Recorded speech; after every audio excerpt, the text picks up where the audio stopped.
তো এই ছিল আজকের ফুল রিভিউ। যদি আপনারা আরও কিছু জানতে চান আমাকে প্রশ্ন করতে পারেন।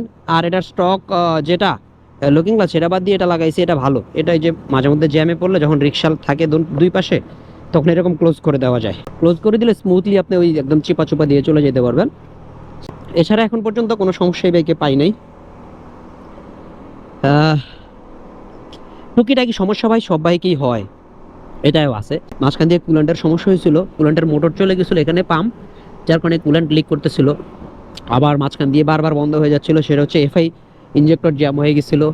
তারপরে মাঝখান দিয়ে এখানে আপনার একটা লাল বাতি জ্বলতেছিল, সেটা পরে দেখলাম যে অক্সিজেন সেন্সরটা নষ্ট হয়ে গেছিলো। এরকম নানান কিছু সমস্যা থাকে, এগুলো সব বাইকই ভাই চালাইলে হবেই। আমার 50,000 কিলোমিটারের রিভিউ ছিল আজকে এই পর্যন্তই।